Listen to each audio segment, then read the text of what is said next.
অবিলম্বে অবিলম্বে দিতে হবে 16 কোটি মানুষ। প্রিয় নেতা তারেক রহমানের অপেক্ষা আছে বাংলাদেশের মাটিতে। যেদিন প্রিয় নেতা পা দিবে বাংলাদেশের মাটি শহীদ প্রেসিডেন্ট জিয়াউর রহমানের ঘাঁটি করে দিতে হবে। প্রিয় উপস্থিতি, রংপুরের মানুষ অবহেলিত। আমাদের প্রতিবারে বহিরাগত ভাড়া দিয়ে নেতারা আসে, আমাদের ভোট নিয়ে গিয়ে যমুনার পরে আমাদেরকে ভুলে যায়। আমরা ওই কালো পর্দা ছেড়ে ফেলতে চাই। নেতা হবে আমাদের এই সন্তান, আমাদের ছেড়ে দিতে হবে। আর কোন বহিরাগত নেতৃত্ব রংপুরবাসী মানবে আগে। প্রিয় নেতা, মেসেজ ক্লিয়ার।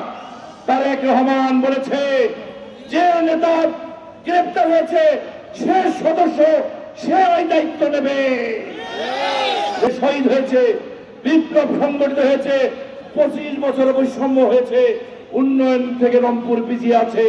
ঢাকার বুকে গিয়ে আমাদের হিস্সা আদায় করার এক ঝাঁক তরুণ উদ্যোক্তা আগামী দিনে নেতৃত্ব দেবে, রংপুরের মানুষের মুখে হাসি ফোটাবে। আমাদের চাকরি বাকরি কর্মসংস্থান খুলে নিয়ে আসবো, এই পাহাড় ছেড়ে নিয়ে আসবো রংপুরের এই বাড়িতে।